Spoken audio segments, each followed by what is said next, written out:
I've had many leading experts on this show, including Matthew Walker, and they've all said the same thing about sleep. They've said it's the biggest positive investment you can make in your own performance. You can have the best strategy in the world, but if you're consistently tired, poor decision-making will follow and eventually cause other things to fail in your life. So if you're looking to optimize your recovery, you should start looking at what you're sleeping on. Our sponsor, Helix, makes high-quality mattresses tailored to your body. It doesn't matter if you run hot, sleep on your side, or need something firm. Helix has a mattress for you. And I asked them recently to send one to a member of my team, and Juan received it. And we travel a lot, so when he's home, quality sleep really matters. And he told me he's getting the best sleep of his life. And the data backs it up, with 82% of people in a Helix study saying they saw an increase in their deep sleep. And with a 120-night trial, you've got 4 months to prove it to yourself. You can get 27% off at helixsleep.com/diary. That's helixsleep.com/diary. I think I just got to a point where I thought it's time to empower myself and trust in that, because there were ideas being thrown around that I'm like, oh no, this is so far off of me. So yeah, I had a real realization, and it was quite an emotional thing too, because it felt like a weird sort of like a breakup. Like, you know, we've had a really good road, but I don't want this in the same way anymore. And it felt more, that was the hardest thing to do, because I don't like upsetting people, and we've built friendships over the years, which I hope still remain, and I'm sure they will. But it was that was harder than the actual decision, which told me everything. And do you know what? Some of this is your fault.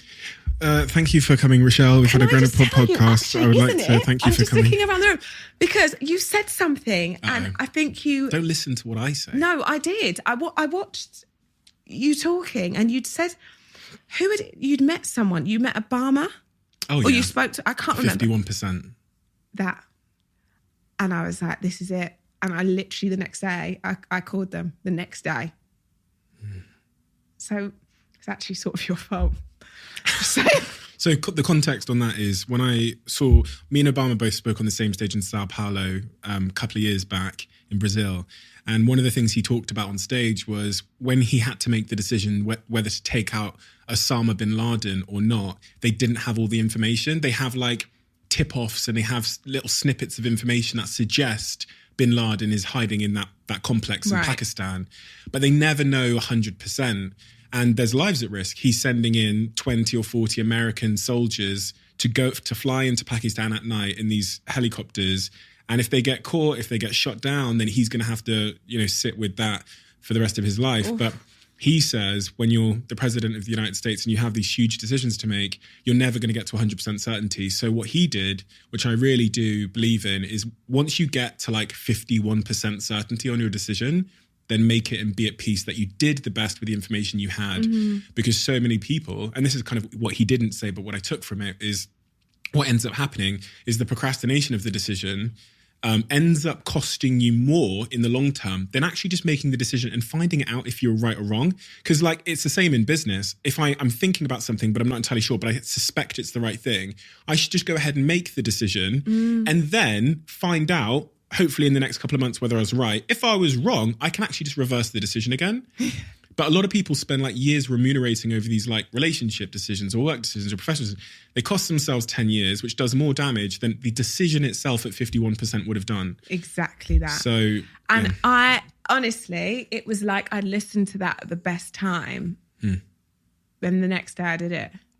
Amazing. And I honestly felt the reason that I knew as soon as I'd done it, that I knew it was right. Well, I knew anyway, but the reassurance I had is I felt the emotional side of it I hated. I hated, the phone call and the meeting and the, letting people, feeling like I've let somebody down, and in the sense of upsetting them, because they would have probably liked to have continued working together. So I felt I don't want to upset anyone. It's not bad blood. It's just making a decision that I need to make for myself. And I felt shitty, first of all, because I felt like, oh God, do you think they're really upset? Do you think? But that's all I felt. Everything else, I felt like I had just had a massage and a weight was off my shoulders, and I was like, okay, right, now we go. Isn't it funny how we always know? We always know.